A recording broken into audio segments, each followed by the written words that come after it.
بسم اللہ الرحمن الرحیم کما جیسا کہ ارسل بھیجا نا ہم نے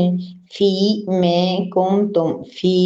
تم میں رسولن ایک ایسا رسول من سے کم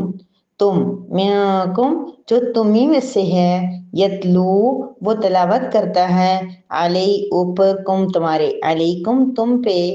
یا تمہارے سامنے آیات نہ ہماری آیات کی واو اور یزکی وہ پاک کرتا ہے کم تمہیں واو اور یعلمو وہ سکھاتا ہے کم تمہیں الکتابہ کتاب والحکمت اور حکمت ویعلمو اور وہ سکھاتا ہے کم تمہیں ما جو لم نہیں تکونو ہو تم تعلمون جانتے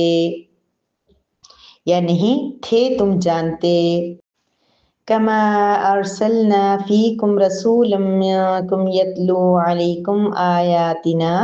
جیسا کہ ہم نے تمہارے درمیان ایک رسول بھیجا جو تم میں سے ہی ہے وہ تمہارے اوپر ہماری آیات کی تلاوت کرتا ہے وَيُزَكِّيكُمْ وَيُعَلِّمُكُمُ الْكِتَابَ وَالْحِكْمَةَ اور وہ تمہارا تزکیہ کرتا ہے اور تمہیں کتاب کا علم سکھاتا ہے اور حکمت سکھاتا ہے وَيُعَلِّمُكُمْ مَا لَمْ تَكُونُوا تَعْلَمُونَ اور وہ چیزیں تمہیں سکھاتا ہے جو تم نہیں جانتے نحمدہ ونصلی علی رسولہ الکریم اما بعد سورہ بقرہ کی آیت نمبر 151 ہے جس میں اللہ رب العزت بڑی خوبصورت آیت مبارکہ ہے تفسیر میں آپ اس کے بارے میں جان لیں گے اور اس آیت مبارکہ میں اللہ تبارک و تعالیٰ وہی بات دوبارہ ریپیٹ کر رہے ہیں اس کی امپورٹنس کی وجہ سے اہمیت کی وجہ سے جو ابراہیم علیہ السلام نے بھی ایک جگہ اپنی دعا میں فرمائی ہے اور باقی بھی 3 جگہ یہ آیت بیان فرمائیں گے اللہ تعالیٰ کہ نبی کریم صلی اللہ علیہ وسلم کا طریقہ کار کیا تھا انہوں نے کس انداز سے کس طریقے سے اپنی امت کو سکھایا تو اللہ پاک کے اپنا انعام بھی یاد دلا رہے ہیں کہ میں نے اپنی نعمت کیسے آپ پہ مکمل کی ہے اور اپنی ہدایت آپ لوگوں پہ کیسے مکمل کی ہے اور یہ بھی بتا رہے ہیں کہ کس طریقے سے آپ اللہ تعالیٰ کے احکامات کو سمجھ سکتے ہیں کیسے آپ بری باتوں سے پاک ہو سکتے ہیں علماً اور عملاً کیسے آپ سب جو ہے کامل ہو سکتے ہیں کیونکہ اللہ پاک ہمیں یہ بتا رہے ہیں کہ آپ کے نبی نے کون سا طریقہ اختیار کیا تھا ہم میں سے ہر ایک چاہتا ہے کہ ہم معاشرے کو ٹھیک کر لیں ہم لوگ اصلاح کر لیں ہم لوگ کام کریں دین کا اور اس طرح تو اس کے لیے ہمیں اللہ تبارک و تعالیٰ بتا رہے ہیں کہ کما ارسلنا اپنی نعمت کون سی ہے کما کیوں جیسے پچھلی آیت مبارکہ میں فرمایا تھا کہ آپ پہ اللہ کے انعامات ہیں اور اللہ تعالیٰ اس انعام میں سے ایک بتایا تھا کہ اللہ تعالیٰ کی طرف سے ہدایت ہوگی تو اس کے لیے اللہ پاک فرما رہے ہیں کما جیسا کہ ارسل بھیجا ہم نے تم میں ایک رسول پہلی بات اور پھر یہ کہ کیسے ایک ابھی بات چل رہی تھی ایک نعمت کی ایک انعام کی جو خانہ کعبہ کی صورت میں تھا یہ بھی اللہ پاک کا بڑا کرم ہے ہمارے اوپر ہم مسلمانوں کے اوپر ورنہ دیکھیں کہ کبھی جو ہے نا مسلمان حج کرنے کے لیے بیت المقدس کی طرف جا رہے ہوتے کبھی خانہ کعبہ کی طرف جا رہے ہوتے اللہ پاک نے یہ اجتماع اس لیے کیا کہ کم از کم مسلمان ایسے تو ایک نہیں ہوتے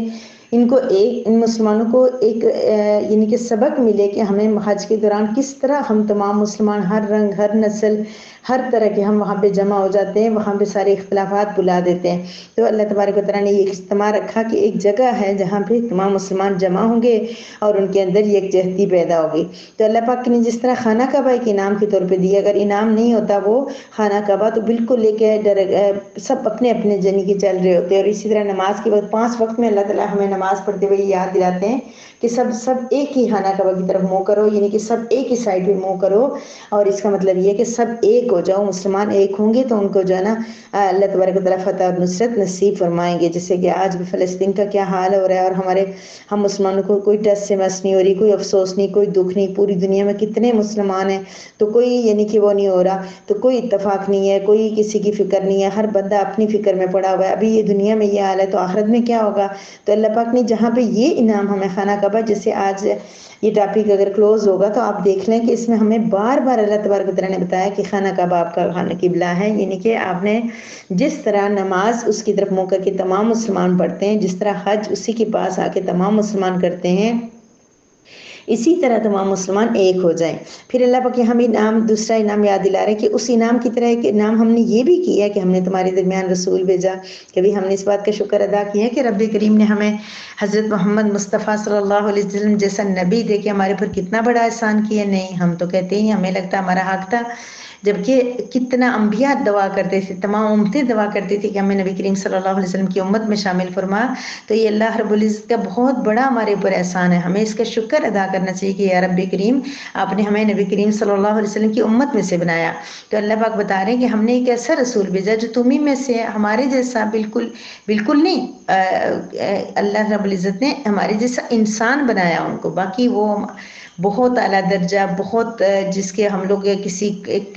پرسنٹ تک بھی نہیں پہنچ سکتے، لیکن یہ کہ تھے وہ انسان تھے، تاکہ اللہ تعالیٰ نے اس لیے انسان بنا کے بھیجا کہ جب انسانوں کے سامنے وہ کام کر کے دکھائیں گے اور پھر بتائیں گے تمہارے پر تم نے نماز پڑھنی ہے، تم نے نکاح ایسے کرنا ہے، تم نے کوئی یہ گناہ نہیں کرنا، یہ نہیں گناہ، تو انسان یہ نہ کہہ سکے کہ آپ تو فرشتہ ہیں، آپ تو انسان ہیں ہی نہیں، آپ ہم سے کوئی مافوق الفطرت چیز ہیں، آپ کوئی ڈیفرنٹ ہیں، اس لیے آپ سارے کام کر پا رہے ہیں، ہم تو نہیں کر سکتے۔ اللہ پاک نے ہمارے جیسا انسان بنا کے بتا دیا کہ اگر یہ نبی اس طریقے سے دین کو فالو کر سکتے ہیں، اللہ کے احکامات پہ چل سکتے ہیں، اللہ کے احکامات کو اس طرح ٹف لائف گزار کے اللہ کے دین کو پہنچا سکتے ہیں، تو آپ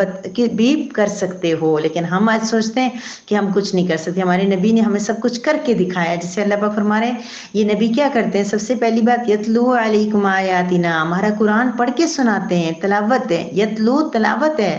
تلاوت کا مطلب کیا ہے کہ قرآن کو پڑھنا، اس کا مطلب یہ ہے کہ قرآن کی تلاوت بھی بہت اہم ہے، تلاوت بھی کرنی چاہیے۔ ہاں صرف تلاوت ہی پہ تکیہ نہیں کر کے بیٹھ جانا چاہیے، ترجمہ بھی پڑھنا چاہیے، مفہوم بھی سمجھنا چاہیے، کیونکہ اصل مقصد تلاوت نہیں تھی۔ قرآن اس لیے نہیں نازل ہوا کہ صرف ہم اس کو تلاوت کریں اور اوپر رکھ لیں، اس لیے نہیں، بلکہ اس کے اندر احکامات ہیں، اس کے اندر مسائل ہیں، زندگی گزارنے کے اصول ضوابط بیان کیے اللہ تعالیٰ نے۔ تو ضروری ہے کہ ہم ان کے لیے، یعنی تلاوت سے بھی زیادہ امپورٹنٹ ہے کہ ہم اس کو سمجھیں کہ اس قرآن پہ اللہ پاک ہم سے کیا کہہ رہے ہیں، ہم اپنی زندگیاں اس کے مطابق گزاریں، تبھی تو ہماری آخرت بنے گی۔ لیکن تلاوت کرنے سے جو ثواب ہے اس کی اہمیت سے بھی انکار نہیں کیا جا سکتا، تلاوت کر کے ثواب کمایا جا سکتا ہے، لیکن عمل کر کے اس کے مطابق ہم اپنی آخرت مکمل طور پہ سنوار سکتے ہیں۔ تو اللہ پاک فرما رہے کہ وہ تلاوت کرتے ہیں تم پر۔ تو اب جو نبی اللہ تعالیٰ نے حضرت جبرائیل علیہ السلام کو قرآن دے کے بھیجا، انہوں نے منعان سنایا، کوئی اس میں کمی بیشی نہیں کی، کوئی خیانت نہیں کی، کیونکہ وہ جبرائیل امین ہے۔ پھر نبی کریم صلی اللہ علیہ وسلم نے کوئی خیانت نہیں کی، کیونکہ وہ رسول امین ہے، صادق اور امین ہے،